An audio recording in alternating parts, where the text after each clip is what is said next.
Fit එක එහෙමත් නැත්නම් අපස්මාරය හැදුනම කටට යකඩ කෑලි දාන එකෙන් රෝගියෙක් ඉක්මනින්ම මියන්න පවා පුළුවන් කියලා ඔයා කවදා හරි අහලා තියෙනවද? ගොඩක් අය කාට හරි ෆිට් එක හැදුණු ගමන්ම ලොකු කලබලයක් කරලා අත් දෙකටත් යකඩ දීලා කට ඇතුළටත් යකඩ කෑලි ඔබන්න තමයි මුලින්ම උත්සාහ කරන්නේ. ඒගොල්ලෝ හිතන්නේ යකඩයක් දුන්නම මේ වෙවුලන එක නතර වෙනවා කියලා. හැබැයි වෛද්‍ය විද්‍යාත්මකව බැලුවොත් මේක කිසිම තේරුමක් නැති ගොඩක් භයානක වැඩක්. ෆිට් එක කියන්නේ මොළයේ ඇතුලේ තියෙන ඉලෙක්ට්‍රිකල් සිග්නල්ස් වල ඇති වෙන ක්ෂණික වෙනස් වීමක්. මේක යකඩයක් කටට දාලා කවදාවත් නතර කරන්න පුළුවන් දෙයක් නෙවෙයි. ෆිට් එක හැදුනම රෝගියාගේ හකු ගොඩක් තද වෙනවා. ඒ වෙලාවට බලෙන් කටට යකඩ කෑලි දාන්න ගියොත් රෝගියාගේ දත් සම්පූර්ණයෙන්ම කැඩිලා යන්න පුළුවන්. අන්න එහෙම කැඩෙන දත් කෑල්ලක් හරි ඔයා දාන දේ කෑල්ලක් හරි උගුරේ හිර වුණොත් රෝගියාට හුස්ම ගන්න බැරුව ක්ෂණිකව මරණයටපත් වෙන්නත් ලොකු අවදානමක් තියෙනවා. ඒ වගේම ෆිට් එක හැදුණු කෙනෙක්ව කවදාවත් තද කරලා අල්ලගන්න යන්න එපා. අත් කකුල් වෙවුලන එක ඒ විදිහටම වෙන්න දීලා අයින් වෙලා ඉන්න.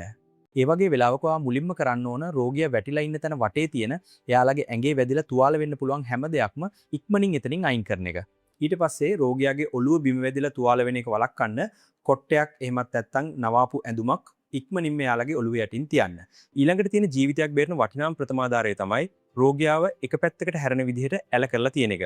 මේකට අපි කියන්නේ රිකවරි පොසිෂන් කියලා. ෆිට් එක හැදෙනකොට කටින් එන සෙම හරි කෙල හරි උගුරේ හිර වෙලා රෝගියාට හුස්ම ගන්න බැරි වෙන්න පුළුවන්. ඒක වළක්වන්න තමයි රෝගියාව එක පැත්තකට ඇල කරලා තියන්නේ. ගොඩක් වෙලාවට විනාඩි 2-3කින් මේ වෙවුලන එක ඉබේම නතර වෙනවා. ඒ නිසා වෙවුලන එක සම්පූර්ණයෙන්ම නතර වෙනකන් රෝගියාව ඒ විදිහටම පැත්තකට හරවලා තියන්න. ඒ වගේම අම්මලා විශේෂයෙන්ම දැනගන්න ඕන දෙයක් තියෙනවා. පොඩි දරුවන්ට එකපාරටම උණ වැඩි වුණාම මේ විදිහට ෆිට් එක එන්න පුළුවන්. ඒකට අපි උණ වලිප්පුව කියලාත් කියනවා. ඒ වගේ වෙලාවට අම්මලා කලබල වෙලා ළමයව වඩාගෙන අඩන්න යන්න එපා.